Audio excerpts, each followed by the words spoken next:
Welcome back to my guys. Halo guys, jadi perkenalkan nama saya Jocelyn. Nama saya Jessica. Nama saya Drake. Nama saya Dan. Oke, jadi kami ini dari kelompok 3 dan kami akan membahas soal technological forecasting and social change. Jadi, artikel ini membahas tentang inovasi sebagai proses melingkar yang terdiri dari 2 lapisan.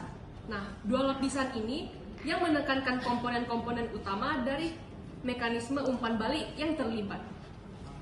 Jadi, artikel ini menyoroti bagaimana perspektif mental dari berbagai kelompok pelaku memengaruhi interaksi dan tindakan mereka dalam proses inovasi. Dengan memahami dinamika ini, penelitian ini bertujuan untuk memberikan wawasan tentang bagaimana inovasi dapat dibina secara efektif. Nah, lanjut untuk bagian pertama. Bagian ini mendefinisikan kerangka yang digunakan dalam penelitian.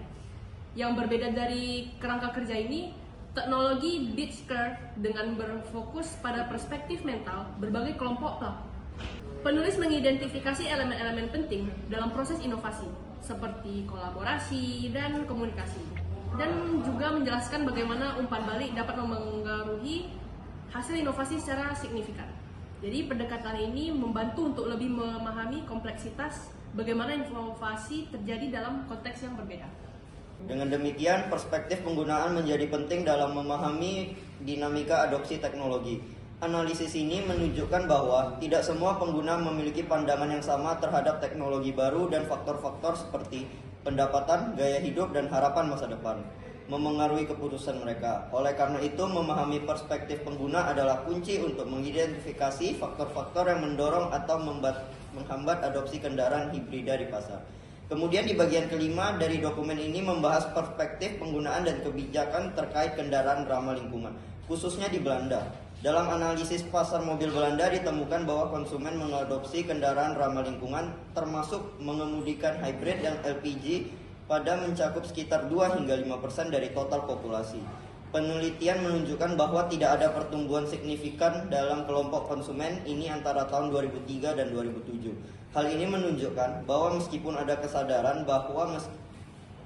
akan kepentingan kendaraan ramah lingkungan, adopsi di kalangan konsumen masih terbatas.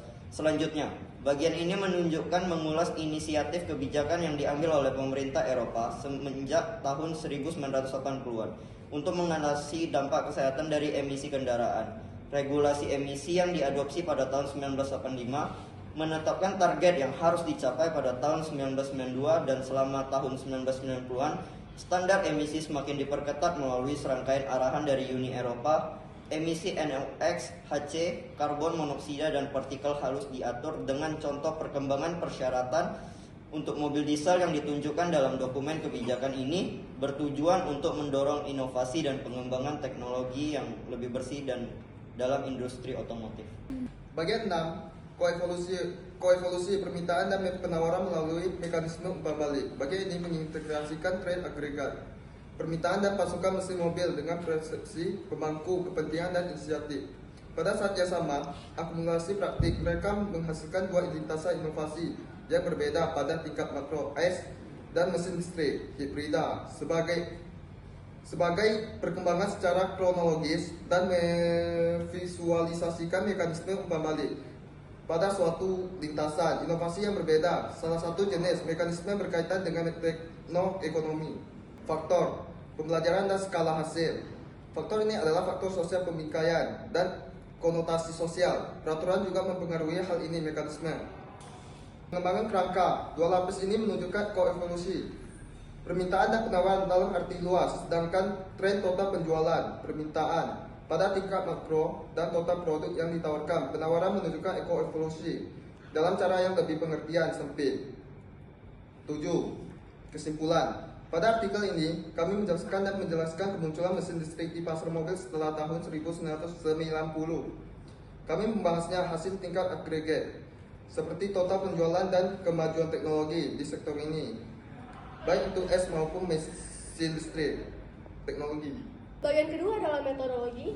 Penelitian ini menggunakan pendekatan studi kasus explanatory untuk menerapkan kerangka kerja koevolusi pada pengembangan mesin otomotif.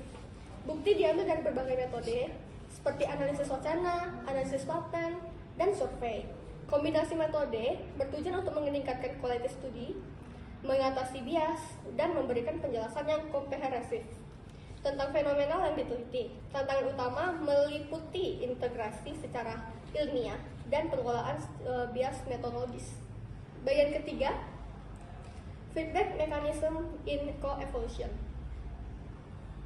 Bagian ini membahas bagaimana permintaan dan penawaran saling berinteraksi dan berkembang bersama dalam konteks inovasi teknologi, khususnya di sektor otomotif.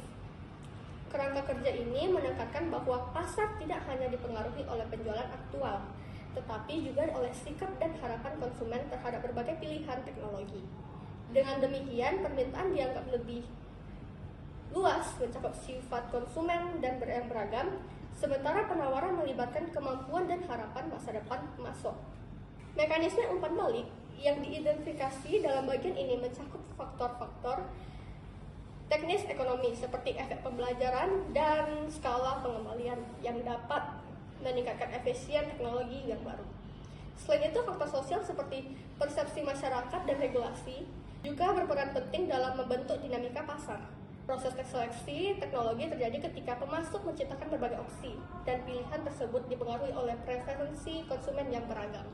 Di bagian keempat ini kita membahas tentang user perspektif. Dalam bagian ini fokus beralih ke perspektif pengguna di mana analisis dilakukan terhadap pasar mobil di Belanda dan preferensi yang dinyatakan di pasar AS. Penelitian ini membatasi diri pada bukti dari analisis wacana dan penjualan aktual untuk memahami bagaimana penggunaan mobil berinteraksi dengan teknologi baru seperti kendaraan hibrida. Dengan demikian, perspektif penggunaan menjadi penting. Sabar, satu. Okay. This is our presentation and thank you guys for watching. Bye bye. Jika ada pertanyaan, silahkan ketik di kolom komen. Jangan lupa Like and subscribe.